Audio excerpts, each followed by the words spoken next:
Jesus, the most powerful name, we pray. Amen. We give God praise this morning. We appreciate Him for bringing us to His presence to learn again at His feet. I want to specially congratulate you for seeing the last day and the last Sunday in the month of October. Oh, it has been God, all alone, it has been God. And if not for Him, what shall we be saying? May His name and mercy be praised forever in the name of Jesus, and His mercy will not depart from our lives in Jesus' name. By the grace of God, in our series about how to overcome fears, we've looked at so many issues that are very important. And by the grace of God, today we'll be looking at how to overcome and have victories over fear. I don't know the kind of fear you have. I don't know what you have been afraid of, but you can always have victories over them. You can always overcome them. And I decree that the Lord Himself will take care of your fears in the name of Jesus. So this morning we'll be looking at how to overcome and have victories over fear. May the Lord in His infinite mercy grant you all-round victories in the name of Jesus. Number one, if you want to have victories over fear, what is the first thing you must do? Number one, remember, fear is strictly prohibited. Fear is strictly prohibited. You see, let this be registered in your heart that fear is strictly prohibited. Deuteronomy chapter 1 and verse 21. Fear is strictly, when I mean strictly, look at 121. It said, look, He has placed the land in front of you. Go and occupy it as the Lord, the God of heaven, your ancestor, has promised. Don't be afraid. Don't be discouraged. I don't know what is giving you fear, but I see the Lord saying, I have given it to you. I have settled it. I have taken care of it. But one thing, don't be afraid. Don't be discouraged. You see, fear is strictly prohibited by God. And why is it prohibited? Fear is prohibited because fear is a characteristic of the wicked. God prohibits fear in your life because fear is one of the characteristics of the wicked. Proverbs 28:1. Proverbs 28 and verse 1. The wicked run away when no one is chasing them. You see, one of the characteristics of the fearful ones, or one of the characteristics of the wicked, is that they are fearful. If you are not a wicked person, you must prohibit fear and say, in my life, fear you have no place. In fact, that must become a decision you have to take as from today. Why? Because the Lord has promised you that land I'm going to give you. Genesis 15:1. Because that land the Lord has said I'm going to give you. I don't know what you are going through, but it's looking as if, will this still be possible? We God do this, we God do that. But the Lord is saying, I'm going to settle it. Genesis 15:1. Sometimes later, the Lord spoke to Abraham in a vision and said to him, do not be afraid, for I will protect you, and your reward will be great. Whatever your fear may be, the Lord said, do not be afraid. I will take care of you. Do not be afraid. I will cater for that. You see, the Lord has so many things in stock for you that He said, don't be afraid. I will cater for that. Therefore, prohibit fear out of your life. Isaiah 44, verse 8. He said, don't be afraid. I will take care of you. I heard God say that to someone this morning. I said, don't be afraid, I will take care of you. I will protect you. Don't be afraid. Whatever that you are going through, I'm capable of solving the problem. Don't be afraid. God said, I got your back. Tell yourself, say, God got my back. Isaiah 44 verse 8. tremble. Do not be afraid. Listen to this. Did I not proclaim my purposes for you long ago? You are my witnesses. Is there any other God? No. There is no other rock, not one. You see, God has his plans and purposes for your life, and he's going to fulfill them. There is nothing any devil can do about it. Only that you should not be afraid. It is only once you allow fears that devil can have a free day in your life. Once you don't allow fear, God is committed to fulfilling that which he has promised. May the promises of the Lord for your life be fulfilled in Jesus' name.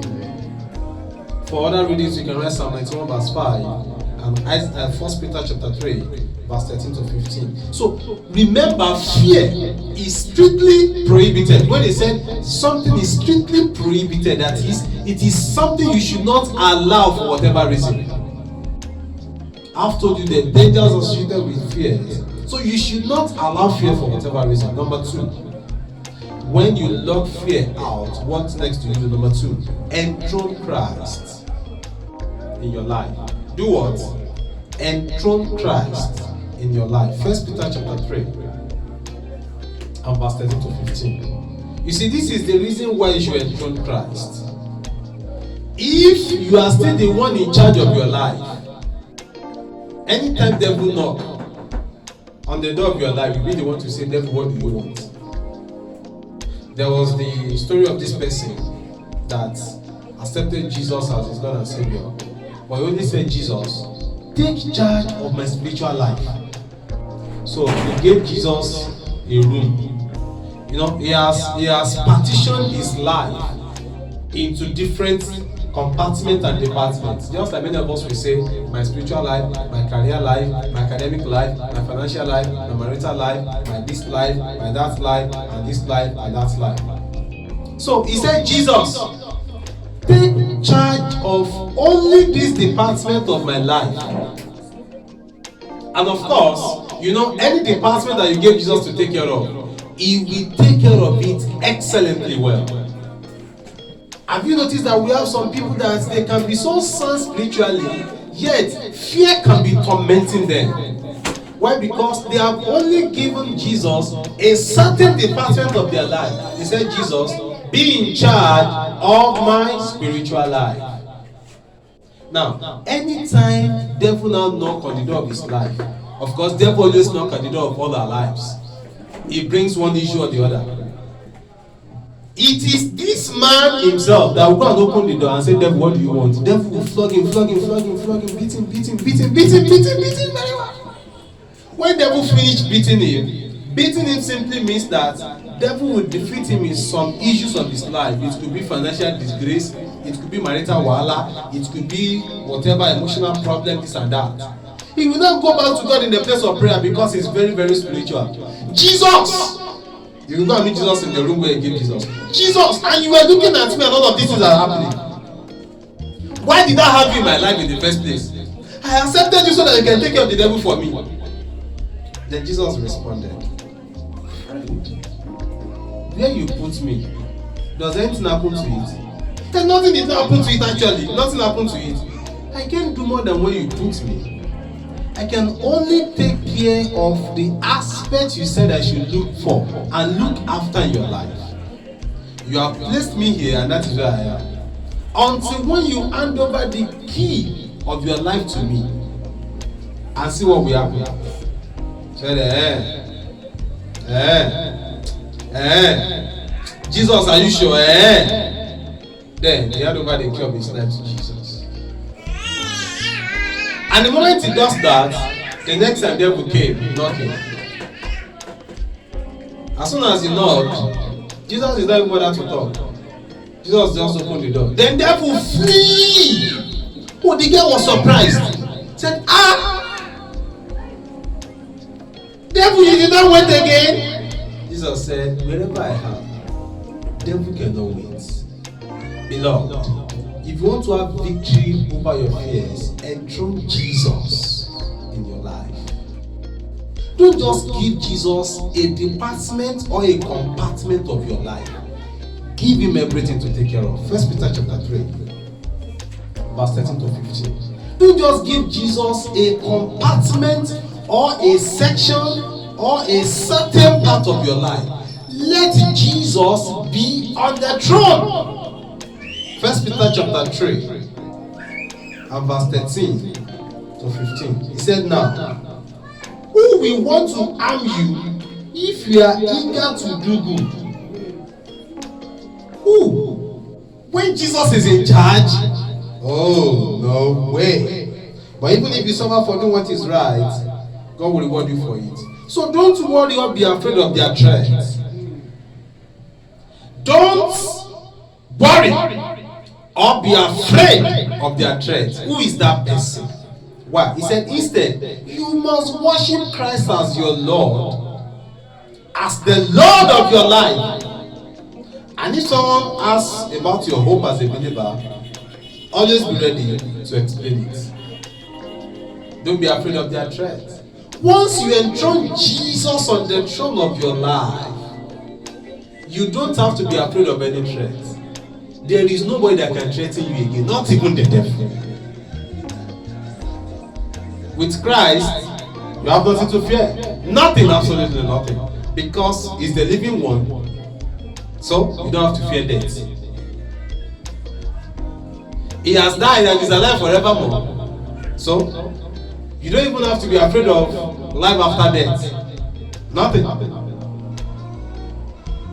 For your sake, he became poor so that you can be rich. You don't have to be afraid of poverty. He said, by his stripes you were healed. So you don't have to be afraid of sickness. Whatever that could be your fear. Oh, he died beyond so that you can live long.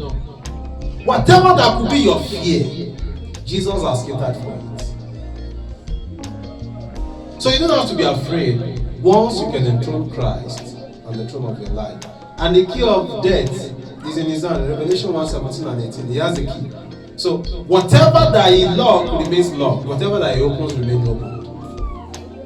Enthrone Jesus. Just allow Jesus to be in charge. Once Jesus is in charge, he will take care of everything. Receive wisdom to do that in Jesus' name. Number 3, put faith and trust in God. Put your faith and trust in God. Put your faith and trust in God. Matthew 8:36. Matthew 8:26. If your faith and trust is in God and in the capacity of what God can do, I can guarantee you that you have nothing to fear. Oh man. Matthew chapter 8 and verse 26. Once you have your faith in him, you can trust him. Jesus responded, why are you afraid? You have so little faith. Then he got up and rebuked the winds and waves. And suddenly, there was a great calm. Beloved, if only, and I mean only if, and if only, you will put all your faith and your trust in Jesus, he will attend to all of those matters. No matter what the matter may be, he has a capacity to attend to it. You see, faith is the foe of fear. That is, faith is the enemy of fear. Where there is faith, there will be no fear. And where there are fears, that means there is no faith. It is either faith or fear. So if you can allow faith in your life, then fear will run. For further readings, you can write Psalm 56 verse 11, Proverbs 3, 25 and 26, Isaiah 12 verse 2. Where there is faith, fear cannot stay. And when there is fear, oh man, faith is struggling to survive. Isaiah chapter 12 verse 2. See, God has come to save you. He said, I will trust in him and not be afraid. The Lord is my strength and my song. He has given me victory. Hallelujah.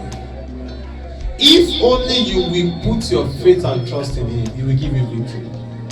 May the Lord start to give you victory over every issue of your life in Jesus' name. Number 4, conceive God as your Father. Conceive God as your Father. Let the idea of God is my Father be registered in you. Now the question is this: if I am around and somebody wants to beat my child, will my child be afraid? At least he knows that daddy is there. Anything you want to do, come and do it in the presence of my Father, and let's see if you still be able to do it. See, the moment you have this understanding that God is my Father, that alone is enough to deal with all your fears. You know, a lot of time it is so easy for us to believe human things and physical things than to believe the spiritual things. If you know that the former president of the United States, Donald Trump, is your father, and somebody said, I'm going to deal with you, do you take that as a threat? Or Joe Biden, the current president of the United States, is your father, and somebody said, I'm going to deal with you. You don't take that as a threat. You look and said, really? Are you kidding me? Because, excuse me, how do you want to deal with me? Is it by what means? How much more a commoner from anywhere just came and said, I'm going to deal with you? You look and said, do you know my Father? Do you know my Father at all?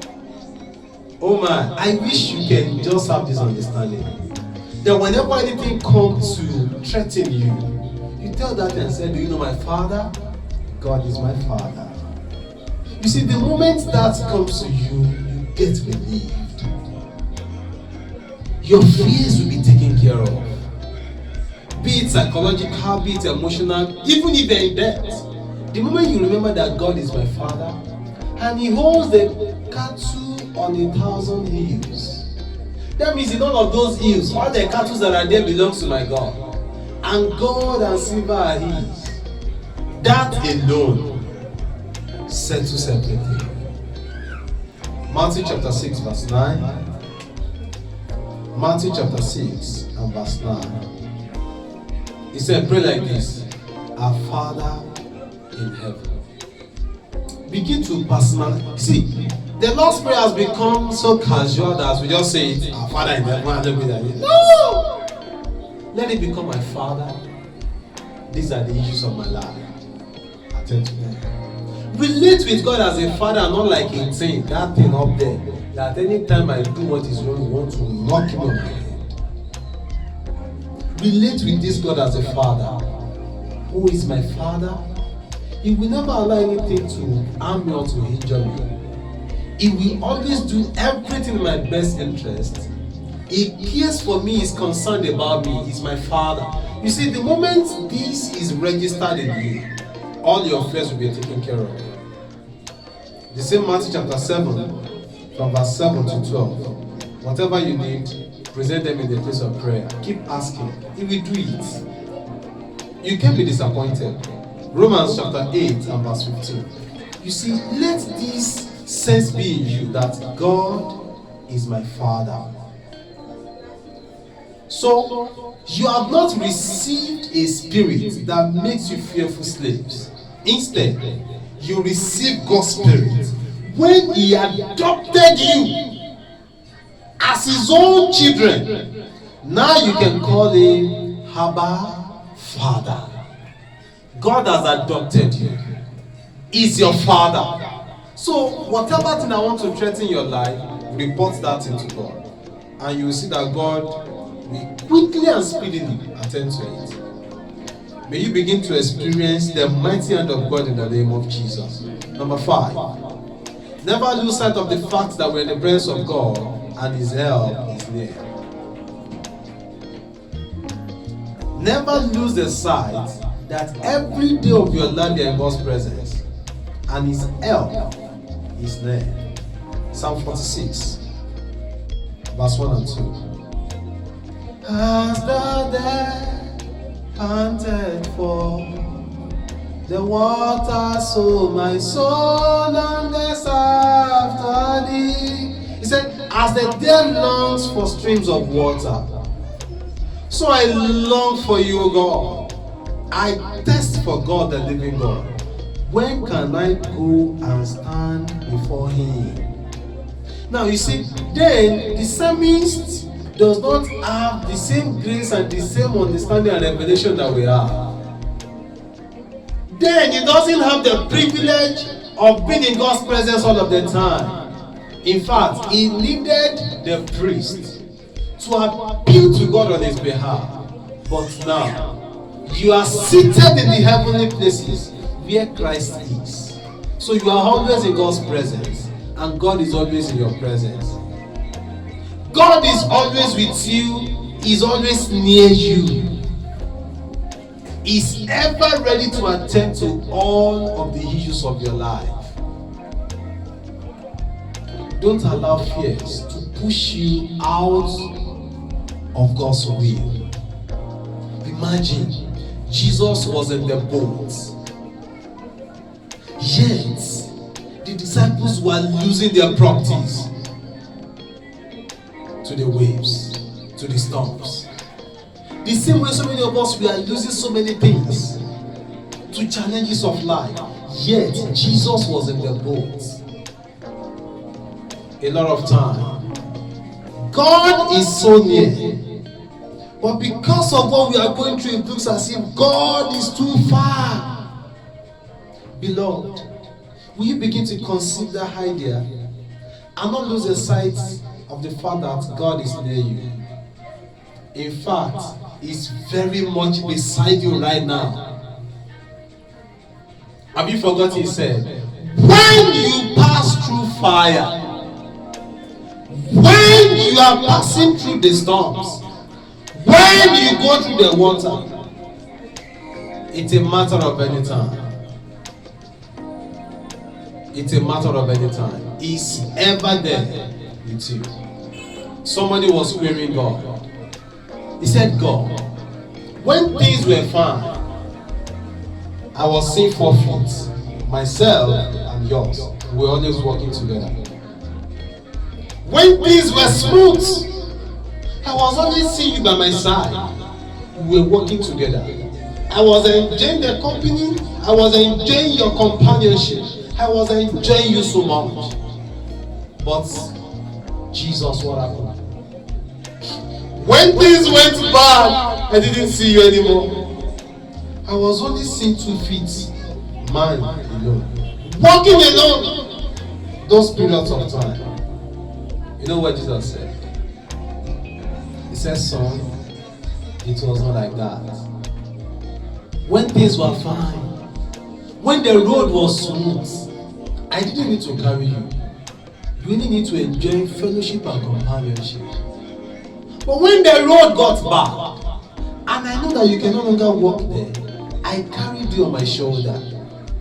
I was the one walking the rough path. So when you were seeing those feet, they were not yours. They were mine. I carried you on my shoulder. Friends, Jesus is always there. Ever carry you on his shoulder, even in those periods of challenges. Don't lose sight of that.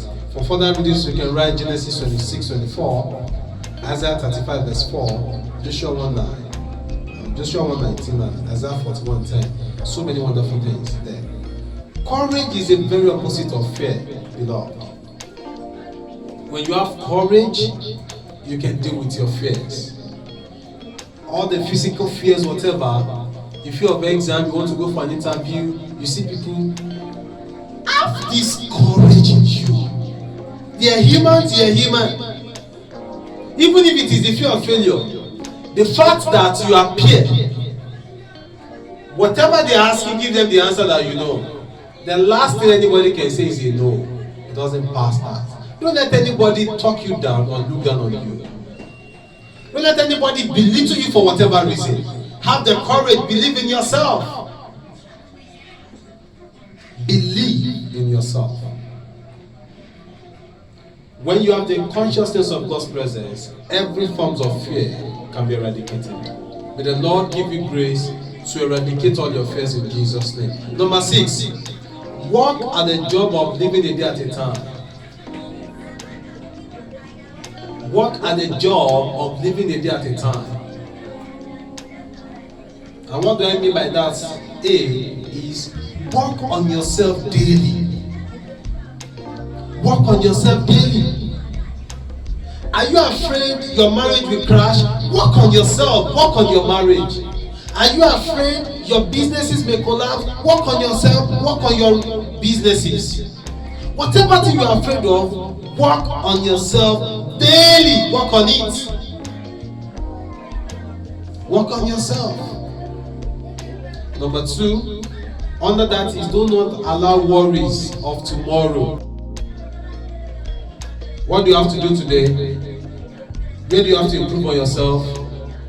May the Lord give us understanding in Jesus' name. Number 3 is believe in yourself. I'm still talking about work at the job of living a day at a time. Believe in yourself. Believe in yourself.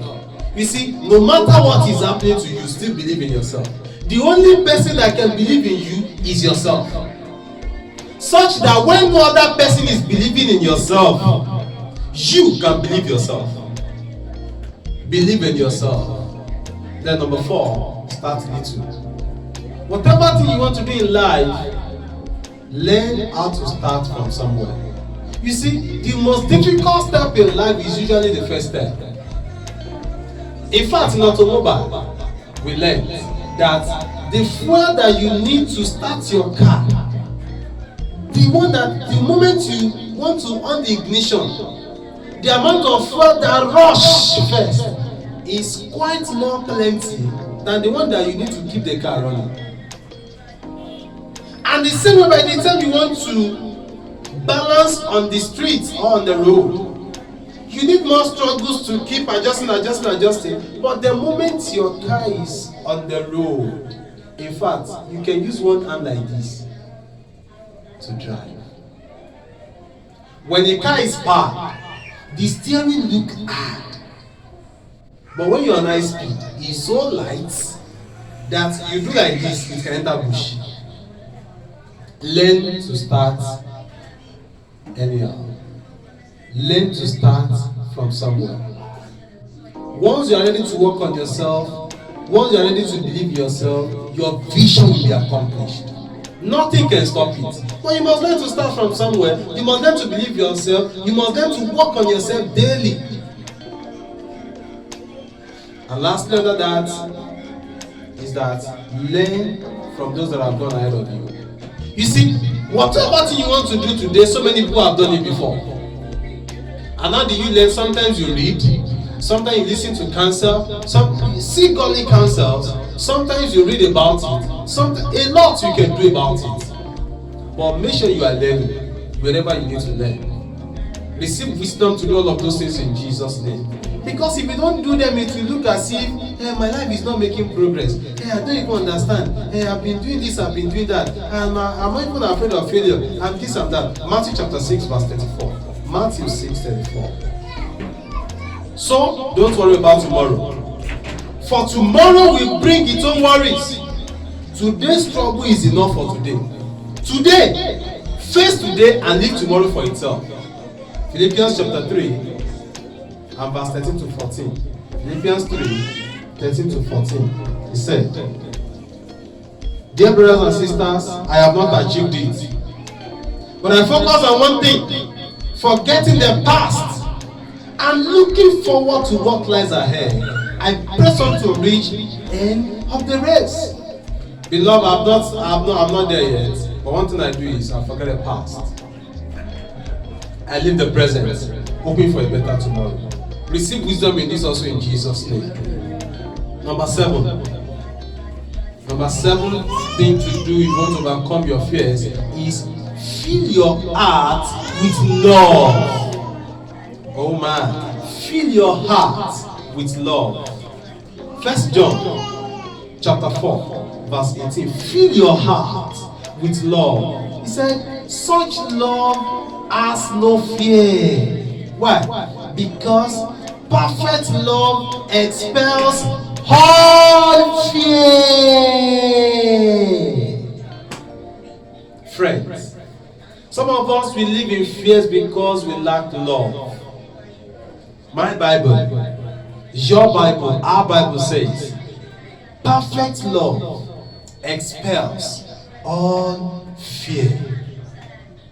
You hear people saying, I'm afraid of this relationship. You hear people saying, I'm afraid of this job. You hear people saying, I'm afraid of this, I'm afraid of that. It can be traced to the fact that you don't have love for that thing. When you have love for what you are doing, it expels. That's what the scripture says. Expels all fears. The more you love, the less you fear. Many of us, we fear people. Why? Because you hate people. The more you love people, the less you fear them. You fear animals. Why? Because you hate animals. The animal you hate is the animal you fear. Whatever thing you hate, you will definitely fear. Have you noticed that if you have issue with your friend that you loved before, the moment you have issue with that person, once that person is coming from afar, something doing your heart, because somewhere in your heart you are beginning to hate that person, and because of hate there will be fears. So where there is hate, there will be fears. But where there are loves, then there will be faith. If you discover that you have problem with fears, then check your love. If you can love more, you will hate less and you fear less. Are you having problem in your relationship? It's because there are not enough love, and that's where you have so many hates and fears. I'm afraid of my husband. I'm afraid of my wife. My Bible says, such love has no fear, because perfect love expels all fear.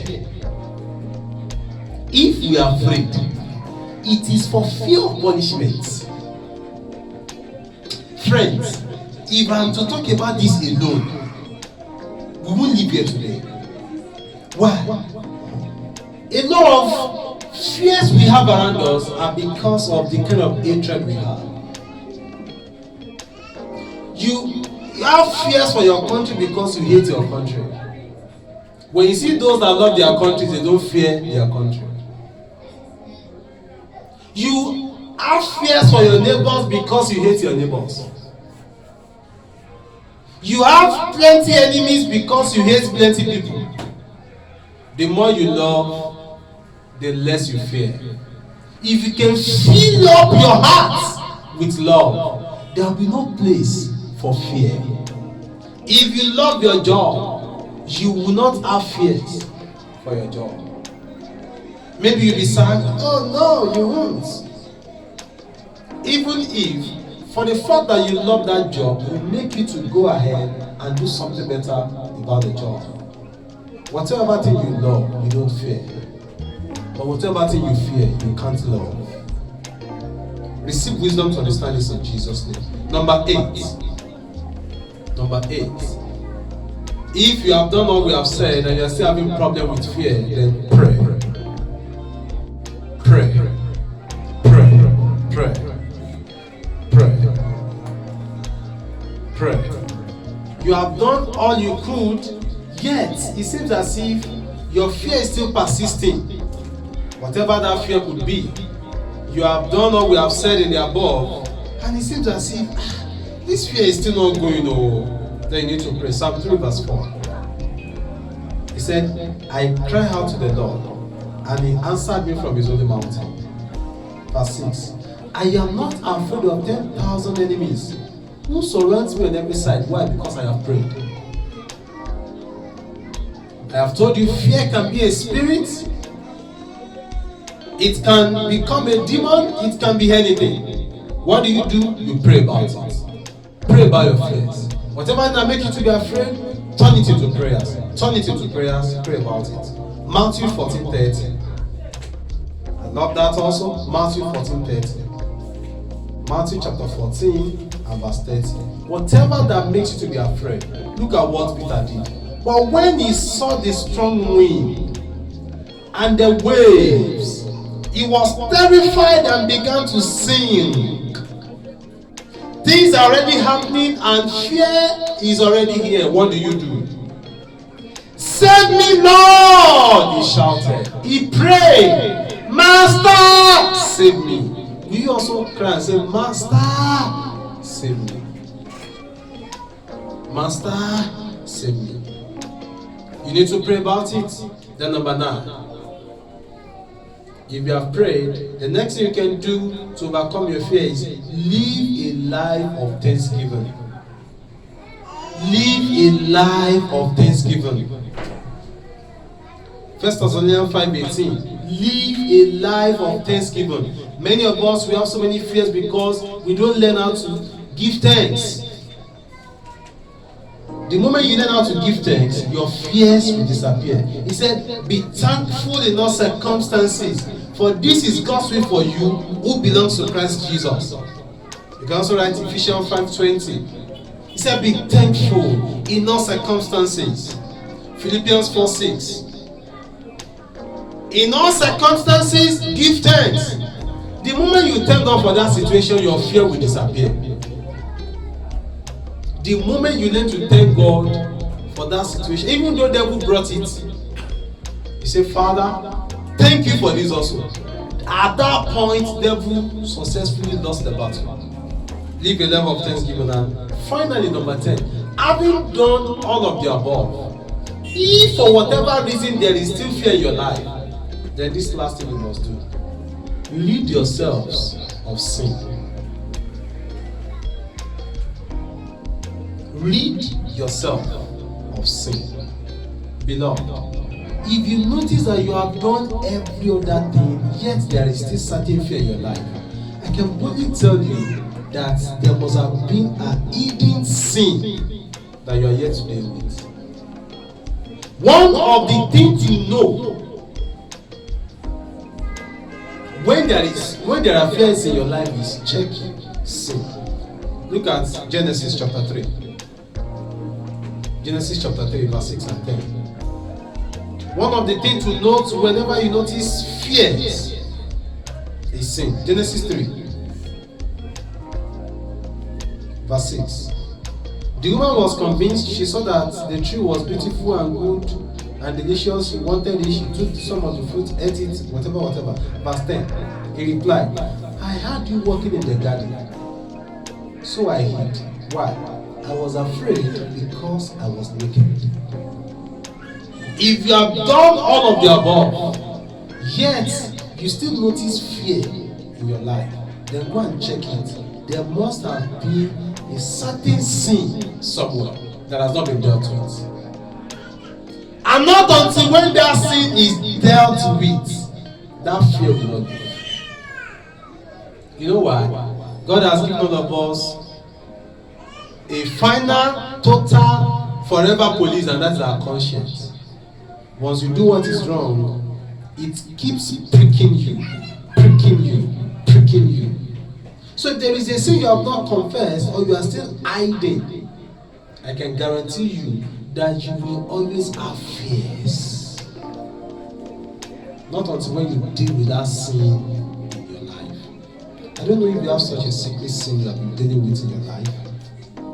To some people it could be masturbation, to some people it could be pornography, to some people it could be lie, it could be fraud, it could be yahoo, it could be corruption, it can be anything. And you have tried all of the above, yet your fears kept persisting. And you cannot still get rid of your fears. It could be because you have not get rid of your sin. Because sin and fear are inseparable. Where there are sins, there will be fears. Much fear comes as a sense of guilt. I want you to bow your head and respond to God. Will you first confess those sins first? Those your secret sins that are opening doors of guilt and they are bringing fears into your life. Those things that you don't even know how to tell anybody. But they are the ones that are not allowing you to have peace. They are the ones affecting you from having this cordial relationship with God. that even though God is speaking to you, but you are still afraid, it's because of that secret sin that you are yet to deal with. If you can deal with that secret sin this morning, then your fears will be gone. Your fears can be dealt with. Will you respond to God in prayers this morning? Tell him that your secret sin first, because he wants to help you. Thank you, Father. Say after me, Lord Jesus, I have realized myself this morning that except I deal with these sins, they will keep dealing with me. Jesus, I can't deal with them myself. I come to you this morning. I need your help. Please deal with these sins in my life so that they will no longer deal with me. I want to have peace in my heart. I want to enjoy your peace. Please take these sins away from me. Give me peace. Give me love. Give me faith. Thank you for helping me. Help me not to go back into my sins. Help me to live a victorious life. Thank you, Daddy. In Jesus' name I have prayed. Amen. Father, we thank you this morning. We give you praise for helping us. Be lifted, O God, in Jesus' name. Lord, I pray that every sin, every secret sin, every unconfessed sin in the life of your people, you will help them to overcome in the name of Jesus. The grace to live above sin, receive in the name of Jesus. Sin shall no longer have dominion over you. In the name of Jesus, you shall begin to have victory over all of your sin. In the name of Jesus, I declare the Lord will deal with your fears. He will overcome. He will give you victory. You shall no longer be afraid. In the name of Jesus. Thank you, Father. In Jesus, the most powerful name, we pray. Amen. Amen. Amen in Jesus' name.